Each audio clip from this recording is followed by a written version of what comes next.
Hello everyone, my name is Deacon Ben Rivard. I'm a seminarian for the Diocese of Marquette.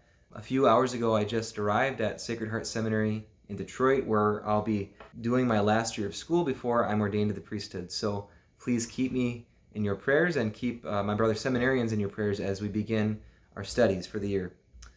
I wanted to offer a reflection on this Sunday's gospel passage.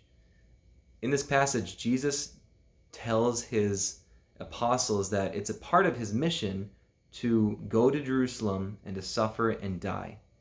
And it really startles his apostles. St. Peter especially has a hard time with this, and he tries correcting Jesus because in his mind, that's not what the Messiah is about. The Messiah isn't supposed to suffer and die. The Messiah is supposed to be one who brings freedom to Israel. He's supposed to be the hero. And what hero would suffer and die? That's not what heroes do. So Peter corrects Jesus, but Jesus turns around and he rebukes Peter. He puts Peter in his place, and he says that whoever wishes to come after him must deny himself, take up his cross, and follow Jesus. So Jesus is saying that the Christian life involves suffering. The cross is necessary in the Christian life.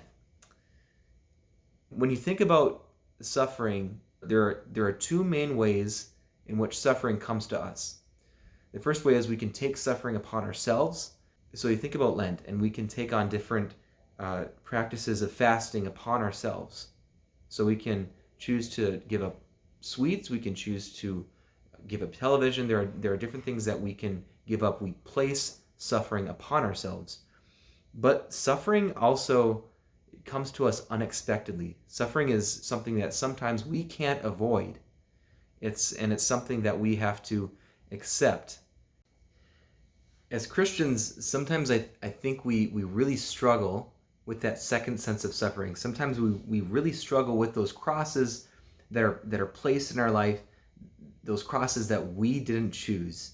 Those crosses that the Lord has chosen to allow into our lives. And we really struggle at taking up these crosses and following Jesus. I know sometimes I fall into this danger.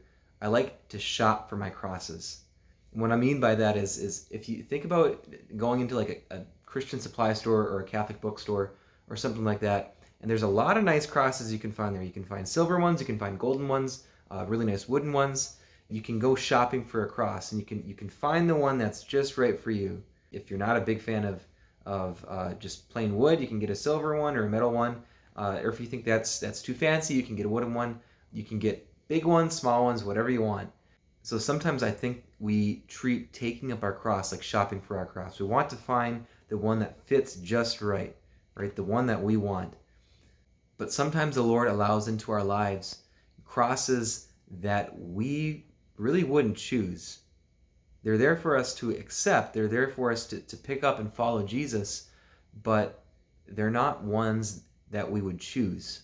And the question that we have to ask ourselves is, how are we going to respond to those crosses that are placed in our lives that we wouldn't choose? Are we going to act like Peter, and are we going to tell Jesus, I'm not going to carry that cross, I refuse to accept this? Or are we going to pick it up and carry it and follow Jesus out of love? Love that's not willing to suffer isn't worthy to be called love. Carrying the crosses that are placed in our lives, the crosses that we wouldn't choose, is an act of love. It's how we follow Jesus. This is how we follow Jesus.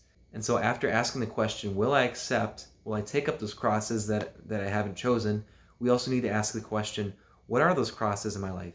What are the crosses in your life that the Lord has allowed that you really don't want to take up? What are those areas in your life? I'm sure you can think of something. We've all got something. I know I've got the crosses in my life that I didn't choose and I really have a hard time carrying. We all have crosses that we'd rather not carry. The Christian life isn't about a life of comfort. The Christian life involves suffering. The Christian life necessarily involves the cross. Jesus didn't promise us comfort, but he did show us that our suffering, the crosses that we have in our life, have an end.